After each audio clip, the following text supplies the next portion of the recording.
operationally, censorship seems to be nothing more than a prevention of communication. So if somebody prevents you from accessing your YouTube channel, they're preventing you from communicating with your friends, from posting videos, from accomplishing whatever you were going to accomplish there. And that's censorship, right? Now, if that's all it is, it's built into YouTube, absolutely. I've started on other channels deleting comments and banning people when they just piss me off. And people online start to piss me off pretty quickly. You know, if they start talking about tattoos or anything off topic, fuck it, I'll ban them, I'll do it quickly. And I didn't like doing that in the past, but I don't have the patience to deal with them now. I don't have the optimism about humankind. I think many of us are going to be douchebags till the day we die.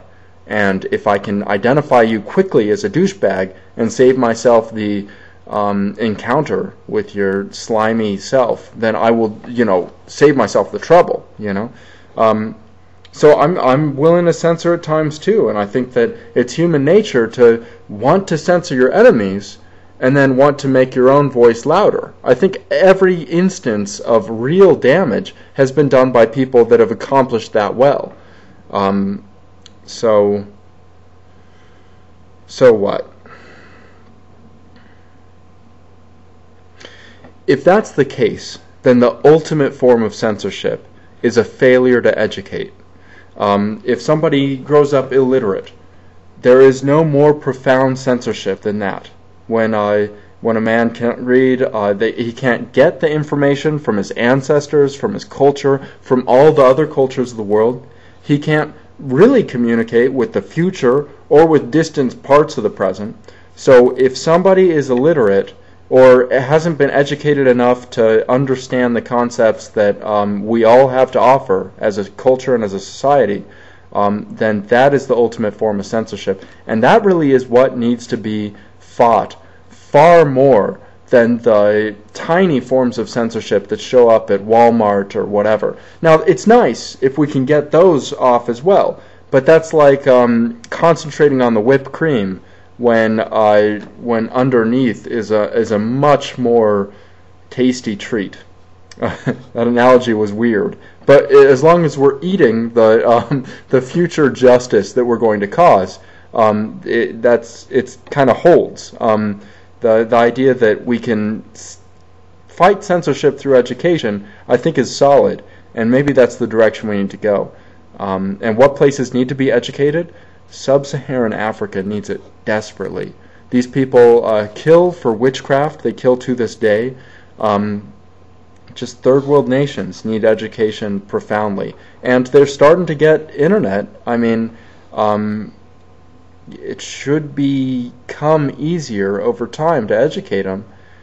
We just need to figure out better ways and get more boots on the ground. I don't know if that's going to be my path or not, but it seems to be the biggest fight against censorship is a fight against ignorance. Oh, and it has nothing to do with vote bots or whether you got suspended for a week or whatever. But, like I said, those are slightly important too. It's just that that's the cream. There's something underneath that's much more fundamental. And it's nice thing about atheism is that we can identify the ignorance easily by identifying the most religious sections of the world.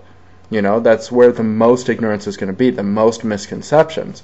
But actually educating those people has to be a completely separate endeavor, one that can, infiltrate their, situations without suspicion, and then, get them reading the kind of things that need to be read in order for you to be a real member of this society.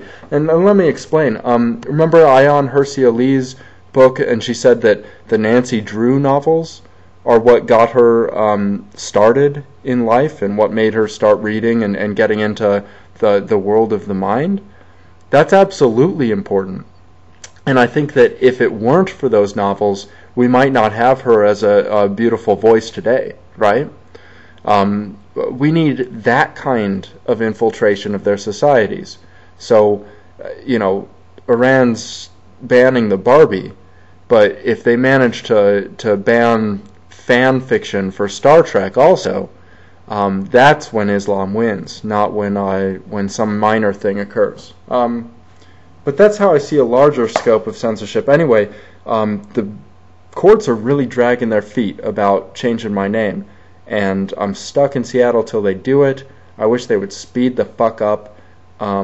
I don't know what my life will be like with the name Fuck Censorship, but it needs to have happened already so that I can move on to the next thing and figure out what the next thing is even. Because I'm in vertigo here, and I'm isolated from family and just directionless and having all sorts of trouble, and frankly not having a great deal of meaningful communication myself with people. So got to get past that and figure it out. This is a long video. Peace. Thanks for making it this long. Bye.